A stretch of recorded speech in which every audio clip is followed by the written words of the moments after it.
कहानी की शुरुआत गॉड ऑफ वार 2018 के 3 साल बाद होती है और हम क्रेटोस और अट्रेस को हंटिंग पे देखते हैं। हंटिंग से वापस आते वक्त उनकी पुरानी दोस्त और नई दुश्मन फ्रेया उनके ऊपर अटैक कर देती है। बॉल्डर की मौत के सदमे से वो अभी भी बाहर नहीं आ पाई है। क्रेटोस और अट्रेस जैसे तैसे फ्रेया से बचकर घर पहुंचते हैं और अट्रेस भागते हुए अपने मरते दोस्त के पास जाता है, एक वुल्फ फेनरियर। रियल नॉर्स मिथ में फेनरियर लोकी का बेटा होता है, मगर सेंटा मोनिका स्टूडियो ने यहाँ पर एक डिफरेंट टेक लिया है। फेनरियर के तड़पण को रोकने के लिए अट्रेस फेनरियर को योटन मैजिक से मार देता है और हम लोग फेनरियर के बॉडी से एक व्हाइट लाइट को निकलते हुए देख सकते हैं। इतने टाइम बीतने के बाद भी क्रेटोस को डर लगता है कि योटनहाइम की प्रोफेसी शायद से सच हो जाएगी और वो अट्रेस के साथ नहीं रह पाएगा। इसलिए क्रेटोस अट्रेस को बहुत ट्रेनिंग कराता है, मगर अट्रेस को चाहिए थे आंसर्स कि लोकी कौन है, उसका रैग्नारॉक में क्या रोल है। अपने फादर से परेशान होकर अट्रेस फेनरियर के बॉडी को दफनाने के लिए जाता है और क्रेटोस अपने घर में घुसकर सो जाता है। अपने सपने में क्रेटोस फे को देखता है।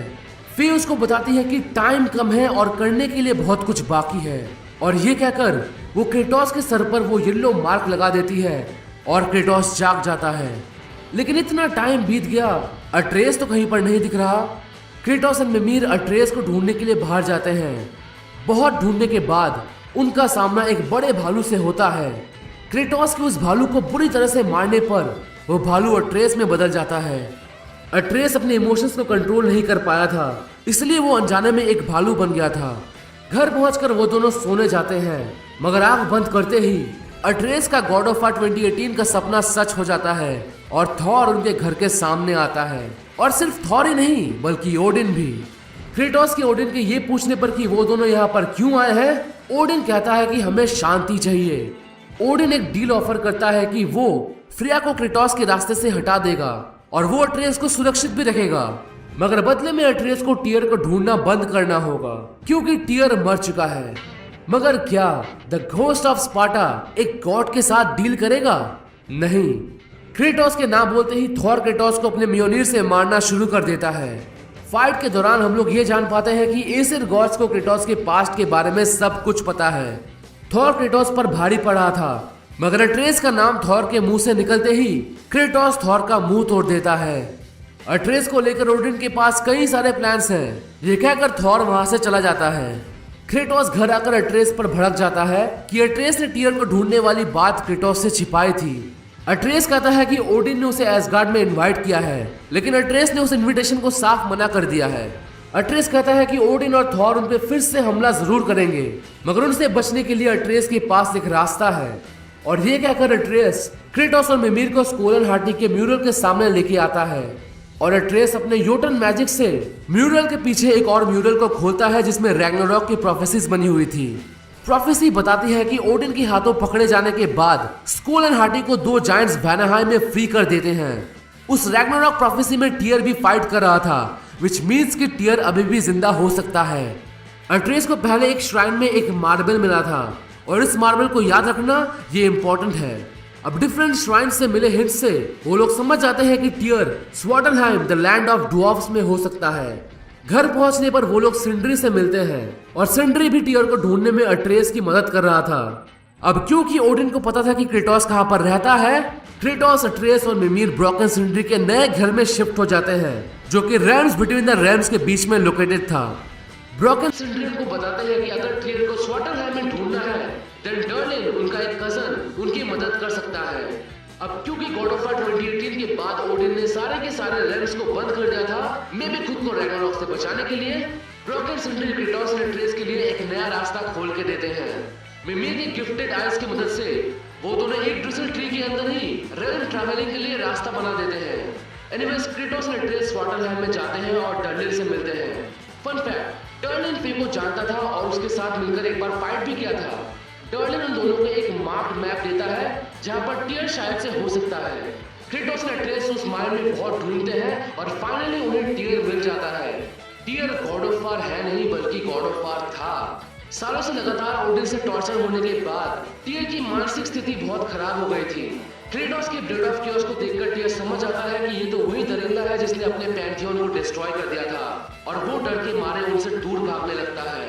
मगर अट्रेस के समझाने के बाद वो थोड़ा सा शांत होता है और उन्हें ज्वाइन कर लेता है।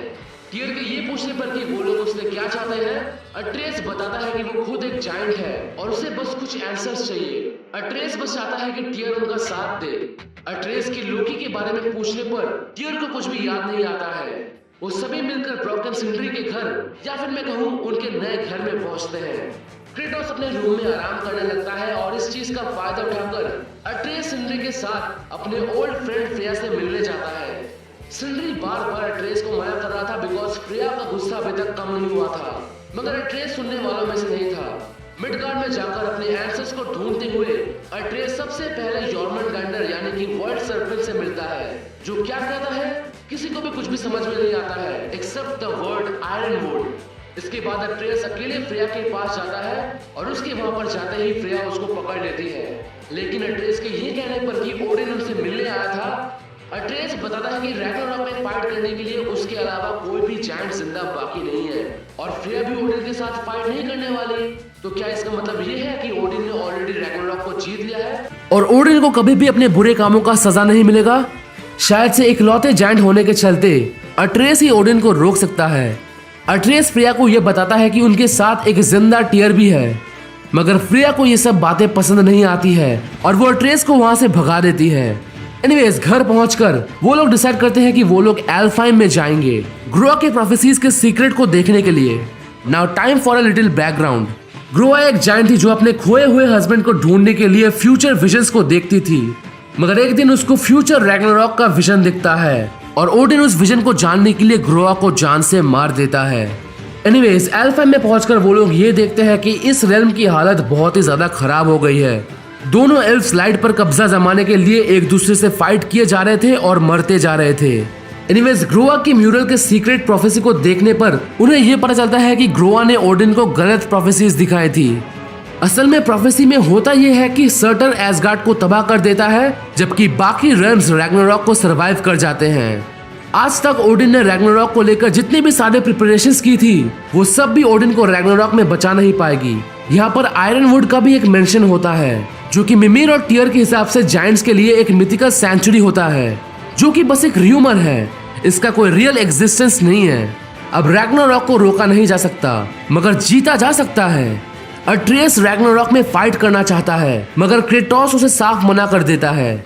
अट्रेस क्रेटोस के इस डिसीजन से बिल्कुल भी खुश नहीं था। वो अपने रूम में जाकर उस मार्बल को अपने हाथ में पकड़कर आयरनवुड का नाम लेता है और सरप्राइजिंगली वो आयरनवुड में पहुंच जाता है, एक ऐसी जगह जिसके बारे में किसी को इवन मिमिर और ओडिन को भी नहीं पता था। वहां पर अट्रेस एंगर बोर्डा से मिलता है जो कि उसकी तरह ही एक जायंट थी। कुछ जायंट्स फ्यूचर देख सकते थे और एंगर बोर्डा की मदर उनमें से एक थी। इनफैक्ट जितने भी सारे म्यूरल्स हम लोगों ने गॉड ऑफ वार 2018 में देखा था उनको एंगर बोर्डा के मदर ने ही बनाया था। अब एंगर बोर्डा के घर पहुंचकर अट्रेस को अपना म्यूरल दिखता है, वही म्यूरल जिसको हम लोगों ने गॉड ऑफ वार 2018 के एंड में योटनहाइम में देखा था।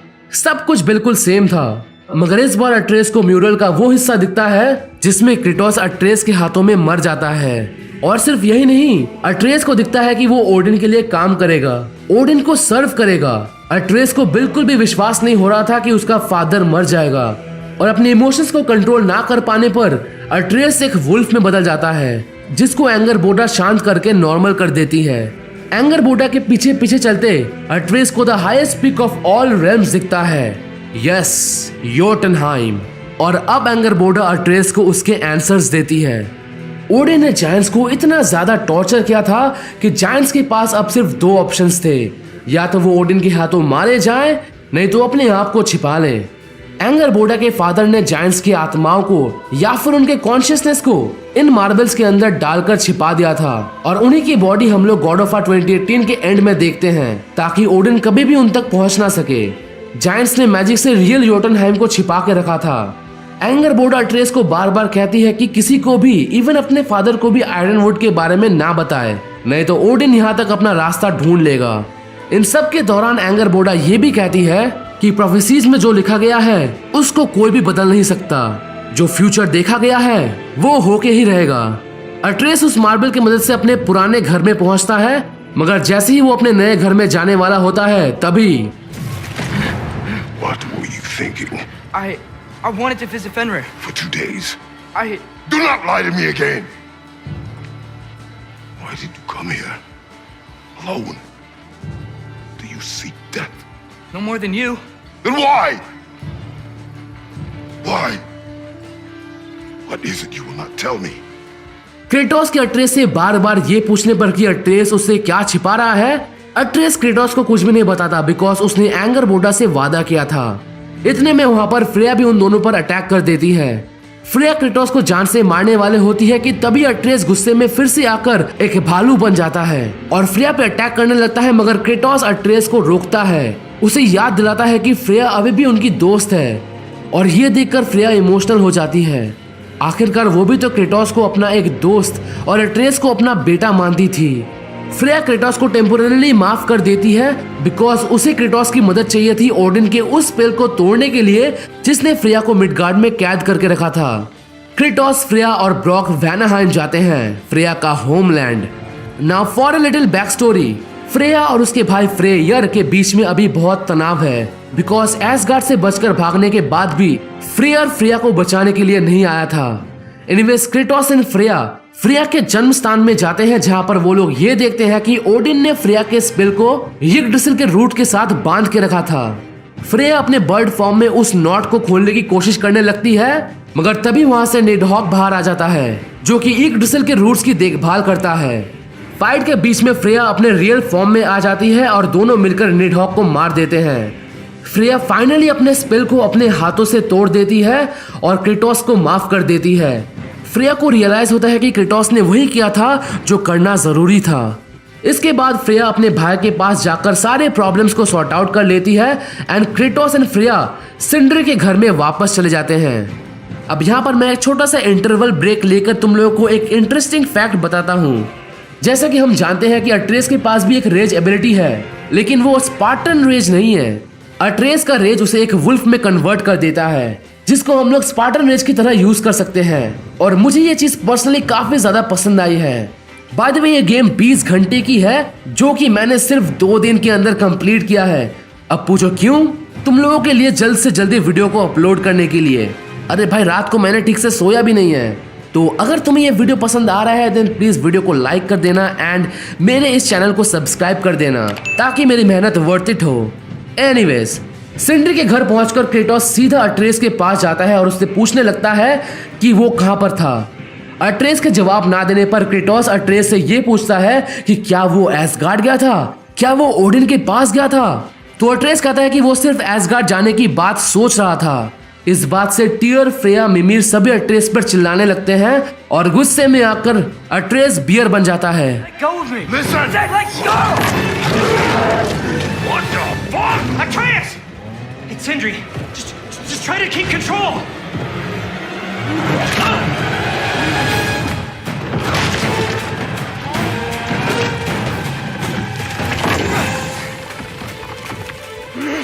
Come on! Boy!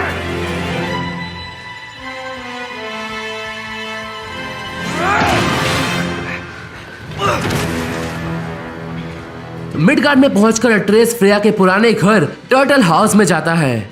देखो मुझे पता है कि तुम्हें अट्रेस पे गुस्सा आ रहा होगा, बट हमें ये भी नहीं भूलना चाहिए कि अट्रेस सिर्फ अपने फादर क्रेटोस को बचाने के लिए ये सब कर रहा है, मगर प्रोफेसी को होने से रोकने के चक्कर में वो प्रोफेसी के और भी अंदर धंसता जा रहा है। अट्रेस फाइनली एसगार्ड जाने का डिसाइड करता है एंड ओडिन के रेवेंस ह्यूगिन एंड म्यूनिन उसे एसगार्ड लेके आते हैं and finally for the first time in a long time अट्रेस एक जाइंट एसगार्ड पे पैर रखता है। एसगार्ड में जाकर अट्रेस सबसे पहले हाइमडाल से मिलता है एंड जिन लोगों ने मेरे नॉर्थ स्मिथ वाले वीडियो को देख रखा है उन्हें पता है कि हाइमडाल का क्या रोल होने वाला है रैग्नारॉक में। एंड यहाँ पर हाइमडाल की एक बहुत बड़ी ताकत ये है कि वो लोगों के माइंड को रीड कर सकता है। एनीवेज ओडिन अट्रेस को एसगार्ड का एक छोटा सा टूर कराने के बाद अट्रेस को अपने रूम में लेके जाता है जहाँ पर वो थ्रूड से मिलता है, थोर की बेटी, जो कि उसकी नई दोस्त बनती है। ना ओडिन के पास जाकर ओडिन अट्रेस को बताता है कि उसे सिर्फ नॉलेज चाहिए, उसे सिर्फ जानना है जिससे शायद वो रैग्नारॉक को रोक सके। अट्रेस ओडिन के लाइब्रेरी में एक दरार को देखता है और एक ब्रोकन मास्क पीस को भी, जो कि उस दरार की तरफ मुड़ते ही चमक रहा था। ओडिन अट्रेस और थॉर को म्यूसलफाइन भेजता है मास्क के दूसरे हिस्सों को ढूंढने के लिए। ओडिन का मानना यह है कि इस मास्क की मदद से उसको दुनिया का हर नॉलेज मिल जाएगा, इस पूरी दुनिया का क्रिएशन कैसे हुआ और इस दुनिया से पहले क्या था। एनीवेज म्यूसलफाई में थॉर से कुछ टाइम अलग होकर अट्रेस एंगरबोडा के साथ सर्टर की प्रोफेसी को देखता है। प्रोफेसी के हिसाब से रैग्नारॉक में सर्टर और उसकी वाइफ सिनमरा एक साथ मिलकर एक बहुत ही बड़े जायंट बन जाएंगे जो एस्गार्ड को डिस्ट्रॉय कर देंगे। इसके बाद मास्क के एक हिस्से को ढूंढकर उसको लेकर अट्रेस एंड थॉर एस्गार्ड में वापस चले जाते हैं। ओडिन के पास पहुंचकर हम लोग ये देखते हैं कि वो दरार और भी ज्यादा बड़ा हो गया था। यहाँ पर हम लोग ये भी देख पाते हैं कि ओडिन थॉर को बिल्कुल भी रेस्पेक्ट नहीं देता है। ओडिन के लिए थॉर सिर्फ एक टूल की तरह काम करता है। दूसरी तरफ क्रेटोस फ्रेया के साथ नॉर्स को ढूंढने निकलता है। नॉर्स बेसिकली नॉर्स मिथ के वो क्रिएचर्स हैं जो कि इंसानों के फेट्स को बनाते हैं। एंड जस्ट सी कि ये सीन कितना ज्यादा आयरॉनिक है। एक आदमी जो ना गॉड मानता है और ना ही फेट, आज अपने बेटे को बचाने के लिए अपने मोरल्स को हटाता जा रहा है। नॉर्स के पास पहुंचकर क्रेटोस को फिर से अपने प्रोफेसी का सामना करना पड़ता है। क्रेटोस मर जाएगा, उसकी कहानी का अंत हो जाएगा। एस्गार्ड में हाइमडाल अट्रेस को मारने की कोशिश करेगा एंड अपने बेटे को बचाने के चक्कर में क्रेटोस फिर से एक गॉड किलर बन जाएगा और हाइमडाल को मार देगा, जिससे रैग्नारॉक स्टार्ट हो जाएगा। क्रेटोस और ये सब सहन नहीं कर पाता है और वहां से निकल जाता है। बाहर फ्रेया को एक रस्सी मिलती है जिससे ओडिन ने नॉलेज पाने के लिए यग्ड्रासिल ट्री के नीचे उसने खुद को फांसी लगा दी थी। बाद में जाके तुम्हें ये समझ में आएगा कि ये रस्सी इतना ज्यादा इंपॉर्टेंट क्यों है। एनीवे सेंट्री के घर पहुंचकर क्रेटोस डिसाइड करता है कि अट्रेस को मारने से पहले ही वो हाइमडाल को मार देगा, मगर हाइमडाल को मारना तो इतना आसान नहीं है। इसलिए ब्रॉक एंड सिंड्री क्रेटोस को ड्रॉपनीर बना देने का प्लान करते हैं, मगर ड्रॉपनीर को बनाने के लिए उन्हें द लेडी से मिलना होगा। स्वाटलहाइम में जाकर Kratos and Brock the lady से मिलते हैं जो उन्हें ड्रॉपनीर बना के देते हैं, मगर वो लेडी ब्रॉक को नहीं देख पा रही थी। असल में बात यह है कि ये क्रिएचर सिर्फ उन्हीं को देख पाते हैं जिनके अंदर सोल होता है, और ब्रॉक बहुत पहले ही मर चुका था, जिसको सिंड्री ने फिर से जिंदा किया था बिकॉज वो अपने भाई को खोना नहीं चाहता था। ये एक अलग कहानी है जो कि मैं तुम्हें फिर कभी बताऊंगा। स्वाटलहाइम में ओडिन फिर से क्रेटोस से मिलता है पीस यानी कि शांति बनाए रखने के लिए, मगर क्रेटोस एंड मिमिर दोनों ही ये बात जानते थे कि ओडिन झूठ बोल रहा है। क्रेटोस ना कह देता है, जिसके बदले में ओडिन ये कहता है, What do you even know of godhood? In your lifetimes, has anyone ever worshipped you? Ever prayed to you? Can you even imagine that kind of love? No! You don't care about mortals. You don't care about anything beyond yourself, beyond the monster who kills without cause. Kratos literally कुछ भी नहीं कह पा रहा था। Odin कितना भी बड़ा चालू इंसान क्यों ना हो, क्रेटोस को पता था कि इस बार ओडिन के शब्द गलत नहीं थे। एक गॉड होने के बावजूद भी क्रेटोस को कोई भी नहीं पूछता था। एक गॉड होने के बावजूद भी लोग उससे डरते थे, द फॉलन गॉड। दूसरी तरफ अट्रेस को ओडिन थॉर की बेटी थ्रड और हाइमडाल के साथ हेलहाइम में भेजता है। हाइमडाल तो अपने हिसाब से कहीं पर चला जाता है, मगर अट्रेस के हाथों मार्क्स का पीस नहीं लगता, बल्कि गलती से वो हेल के एक जायंट वुल्फ गारम को छुड़ा देता है। इसके बाद वो तीनों एस्गार्ड में वापस आते हैं और अट्रेस ओडिन से कहता है कि अब वो घर वापस जाना चाहता है, और सरप्राइजिंगली ओडिन अट्रेस को घर वापस जाने देता है। अब सोचो घर पहुंचकर अट्रेस क्या देखता है। हेलहाइम के सोल्जर सिंड्री के घर के ऊपर अटैक कर रहे थे, मगर ये सब हो क्यों रहा है? जिस वुल्फ को अट्रेस ने हेलहाइम में छुड़ाया था, वो हेलहाइम के आसमानों को चीरकर दरार बना दे रहा था, जिससे कि हेल वॉकर्स वहां पर पहुंच जा रहे थे। क्रेटोस वहां पर आता है और सभी एनिमीज को मार देता है, और इसके बाद फादर एंड सन का रियूनियन होता है एंड दोनों मिलकर ये डिसाइड करते हैं कि वो लोग हेलहाइम में जाकर उस बीस्ट को रोकेंगे। यहाँ पर एक बहुत ही बड़ी चीज नोटिस करने की ये है कि क्रेटोस अट्रेस की इतनी बेवकूफी करने के बाद भी उसके ऊपर चिल्लाया नहीं। ये चीज यही दिखाता है कि क्रेटोस कितना अच्छा अंडरस्टैंडिंग फादर बन गया है। हेलहाइम में जाकर वो दोनों वुल्फ को बार बार मार रहे थे, मगर वो वुल्फ बार बार जिंदा हो जा रहा था। कोई और उपाय ना मिलने पर अट्रेस अपने नाइफ को उस वुल्फ के सर में घुसा देता है, जिससे गेम के स्टार्टिंग में फेनरियर की सोल जो कि अट्रेस के नाइफ में रह गई थी, वो इस वुल्फ के अंदर घुस जाती है एंड अब गेम में यही वुल्फ हमारे लिए परमानेंटली फेनरियर बन जाता है। हेलहाइम में बैठकर जहां पर गॉड ऑफ 2018 में क्रेटोस ने अट्रेस को बहुत ज्यादा डांटा था, आज वो दोनों एक दूसरे से वादा करते हैं कि चाहे वो दोनों एक दूसरे के करीब हो या ना हो, वो दोनों हमेशा एक दूसरे को अपने दिल में याद रखेंगे। भले ही इस गेम का नाम रैग्नारोक क्यों ना हो, ये कहानी है क्रेटोस एंड अट्रेस की कि कैसे ये दोनों एक दूसरे के करीब आते हैं, एक दूसरे को समझकर एक दूसरे को सही रास्ते पर लेके जाते हैं। This story is all about the love between a father and son and how they choose their own destiny. घर वापस आकर अट्रेस उनको ओडिन के रियल ऑब्जेक्टिव के बारे में बताता है कि कैसे ओडिन सिर्फ एक मार्क्स के पीछे पागल पड़ा हुआ है। अब क्योंकि अट्रेस घर वापस आ गया है एंड हाइमडाल को उन्हें मारने की कोई भी जरूरत नहीं है, क्रेटोस एंड अट्रेस फ्रेया को ढूंढते हुए वैनाहाइम में जाते हैं, जहां पर वो लोग ये जान पाते हैं कि एसर सोल्जर्स ने फ्रेयर को पकड़ लिया है एंड स्कोल एंड हार्टी को आसमान में कई दिनों से देखा नहीं गया है और किसी ने मून को छिपा लिया है। क्रेटोस एंड अट्रेस एसर सोल्जर्स से फाइट करते हैं एंड मून को रिट्रीव करते हैं एंड अट्रेस ना चाहते हुए भी, प्रोफेसीज को फॉलो ना करते हुए भी, अट्रेस आसमान में एक तीर चलाता है और हाथी उसको फॉलो करता है, जिससे प्रोफेसीज फिर से मिल जाती हैं। इसके बाद वो दोनों फ्रेया के साथ मिलकर फ्रेयर को छुड़ाने जाते हैं। Freya and Kratos Acer army के साथ फाइट करेंगी, जबकि अट्रेस बाकी वैनियर के साथ मिलकर फ्रेया को बचाएगा। मगर रास्ते में क्रेटोस का सामना हाइमडाल से होता है। दोनों के बीच में खतरनाक फाइट होती है, जहां पर क्रेटोस अपने ड्रॉपनीर का इस्तेमाल करके हाइमडाल को घायल कर देता है। अट्रेस के बारे में इतना कुछ बुरा सुनने के बाद भी क्रेटोस हाइमडाल को जान से नहीं मारता है, मगर ये हाइमडाल बहुत ही बड़ा है कि क्रेटोस खुद को और रोक नहीं पाता और हाइमडाल को जान से मार देता है। इसके बाद प्रोफेसीज के हिसाब से रैग्नारॉक स्टार्ट होगा। सभी फ्रेयर को बचाकर सिंड्री के घर पर मिलते हैं। सभी डिसाइड करते हैं कि सबसे बेस्ट मूव होगा कि अट्रेस एसगार्ड में जाए और उस मार्क्स के बारे में सारी जानकारी इकट्ठा करे। और हाँ, ओडिन के हाथ उस मार्क्स का नॉलेज नहीं लगना चाहिए। एसगार्ड में जाने से पहले सिंड्री अट्रेस को एक स्टोन देता है, जिससे कि मुश्किल के वक्त वो वापस घर टेलीपोर्ट हो जा सकता है। एसगार्ड में पहुंचने के बाद ओडिन अट्रेस को थॉर के साथ फिर से निफलहाइम में भेजता है ब्रोकन मास्क के दूसरे पीस को ढूंढने के लिए, मगर थॉर को पीने से फुर्सत मिले तब ना। Well, it is also understandable. अपने फादर का फेवरेट ना होना, अपने बेटी की आंखों के सामने सुपर डैड ना हो पाना, इससे थॉर की मेंटेलिटी काफी ज्यादा इफेक्ट हो रही थी, जिसके चलते वो ड्रिंक कर रहा था। एनीवेज, निफलहाइम में मार्क्स का लास्ट पार्ट मिलने के बाद वो मार्क्स पूरा कंप्लीट हो जाता है।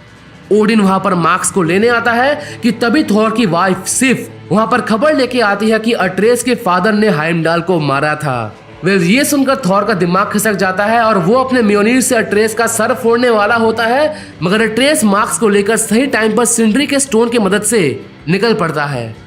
अब घर पहुंचकर सभी लोग ये डिसाइड करने की कोशिश कर रहे थे कि नेक्स्ट प्लान क्या है।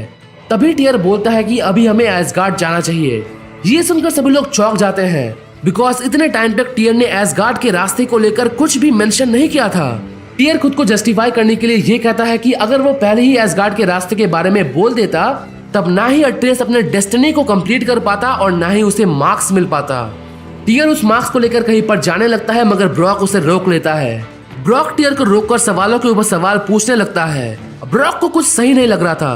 ब्रॉक को दाग में कुछ काला लग रहा था, मगर टियर अचानक से ब्रॉक को चाकू घोंप देता है और पता लगता है कि ये टियर नहीं बल्कि स्टार्टिंग से टियर के रूप में ओडिन था। ओडिन अट्रेस को मारने की धमकी देकर मार्क्स लेने की कोशिश कर रहा था, मगर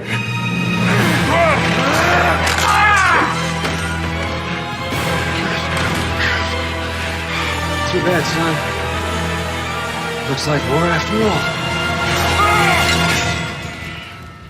सिंड्री को इन सबसे बहुत बड़ा धक्का लगता है। वो फिर से अपने भाई को बचाने में नाकाम रहा। वो गायब हो जाता है और किसी से भी नहीं मिलता। सिंड्री मान रहा था कि इन सब के पीछे अट्रेस की गलती है, लेकिन अब क्या? अब टाइम था बदला लेने का ओडिन से। वेंजेंस नहीं बल्कि जस्टिस। और सभी लोग अपने आर्मी को इकट्ठा करने में लग जाते हैं। क्रेटोस और अट्रेस सर्टर को ढूंढने म्यूसलफाइम में जाते हैं, मगर सर्टर लड़ना नहीं चाहता था। ह्यूज मॉन्स्टर बनने के लिए सर्टर को अपने वाइफ के साथ मिलकर रैग्नारॉक में लड़ना पड़ता, जिससे उसकी वाइफ की जान खतरे में पड़ जाती। इसलिए वो लड़ने से इनकार कर रहा था, लेकिन अभी भी एक तरीका बाकी था।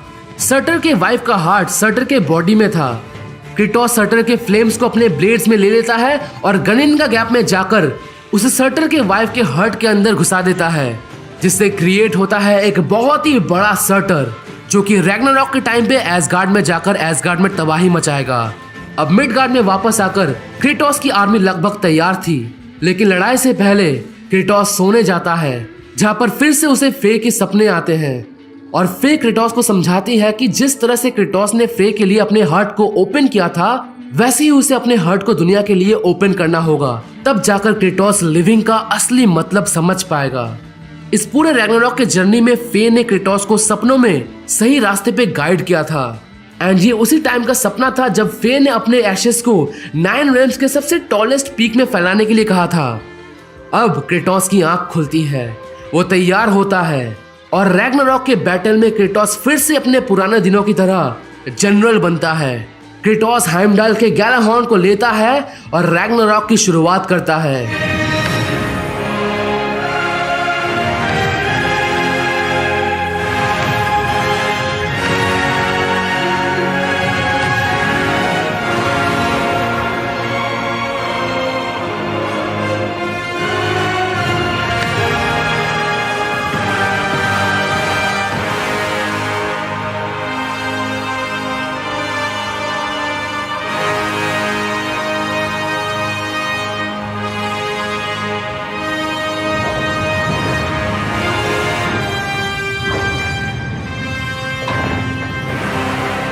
Ready yourselves. एसगार्ड में पहुंचकर वो लोग ये देखते हैं कि एसगार्ड के वार मशीन्स रेल्म टावर्स को डिस्ट्रॉय कर रहे थे, मगर सही टाइम पर सिंड्री आकर उन वार मशीन्स को डिस्ट्रॉय कर देता है। मगर एसगार्डियंस फिर भी क्रेटोस की आर्मी के ऊपर बहुत ज्यादा भारी पड़ रही थी। दूर में हमें यॉर्मनगैंडर वर्सेस थॉर की फाइट भी देखने को मिलती है, जिसमें थॉर यॉर्मनगैंडर को मारकर पास्ट के टाइमलाइन में अपने पुराने टाइमलाइन में भेज देता है। लड़ाई के बीच में सिफ एंड थर्ड भी ओडिन के सच्चाई को जानकर क्रेटोस के साइड को ज्वाइन कर लेते हैं, मगर थॉर इस चीज को बिल्कुल भी अच्छी तरह से नहीं लेता है और इस बार हमें थॉर वर्सेस क्रेटोस की असली फाइट देखने को मिलती है, जिसमें क्रेटोस थॉर को ओवर पावर कर रहा था एंड ये fight one of the best fight था पूरे गेम का।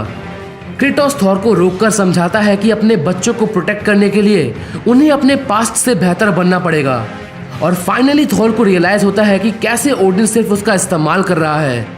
वो ओडिन के ऑर्डर्स को मानने से मना कर देता है और बदले में ओडिन अपने हाथों से थॉर को मार देता है। आई गेस तुम लोग समझ पा रहे हो कि ओडिन किस हद तक पागल हो चुका है नॉलेज के पीछे कि वो अपने बेटे को अपने हाथों से मार रहा है। और उसके बाद हमारा फाइनल बॉस फाइट ओडिन के साथ होता है। बीच में ओडिन क्रेटोस और ट्रेस को मारने वाला होता है कि तभी फ्रेया आकर उसी के रस्सी से स्पेल का इस्तेमाल करके ओडिन को ही मारने लगता है। ये वही रस्सी है जिससे ओडिन ने खुद को फांसी लगाया था। This is your choice, son. I trust you.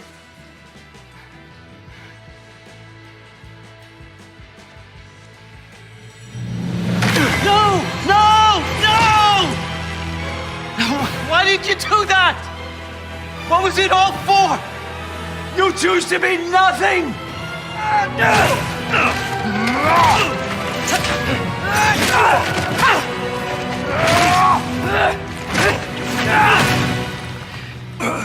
और तीनों मिलकर ओडिन को हरा देते हैं। फिर ट्रेस ओडिन के सोल को मार्बल के अंदर स्टोर कर देता है, जिसको बाद में सिंड्री आकर तोड़ देता है। गेम के एंड में एंगर बोडा क्रेटोस और ट्रेस को सबसे लास्ट श्राइन में लेके जाती है और श्राइन के खुलते ही ये सच्चाई बाहर निकल के आती है कि योटनहाइम के राइट साइड के म्यूरल को फे ने डिस्ट्रॉय किया था। फे अपने जायंट काइंड से भिड़ गई थी ताकि क्रेटोस और अट्रेस अपने फेट को खुद लिख सके। अट्रेस यहाँ पर क्रेटोस को बताता है कि अभी भी कई सारे जायंट्स बाहर दुनिया में फैले हुए हैं जिनको वो ढूंढना चाहता है और इस चीज के लिए क्रेटोस उसे अलाउ कर देता है और आखिरी बार के लिए फादर एंड सन एक दूसरे को हक करते हैं और अट्रेस अपने जर्नी पे निकल जाता है। इसके बाद श्राइन के पीछे क्रेटोस को एक और श्राइन मिलता है जिसमें क्रेटोस को अपनी जर्नी दिखती है और श्राइन के राइट साइड में जहाँ पर यूजुअली फ्यूचर प्रेडिक्ट किया जाता है वहां पर क्रेटोस खुद को देखता है जहां पर लोग उसकी पूजा कर रहे थे। ये लोग प्रोबेबली वही लोग हैं जिनको क्रेटोस ने एसगार्ड में बचाया था। क्रेटोस खुद के म्यूरल को देखकर बहुत ही ज्यादा इमोशनल हो जाता है। इतने सालों से लोगों से सिर्फ नफरत पाने के बाद फाइनली कुछ ऐसे भी लोग आएंगे जो इस बार क्रेटोस को इज्जत देंगे। और इसी के साथ गॉड ऑफ वार रैग्नारॉक की कहानी यहीं पर खत्म हो जाती है।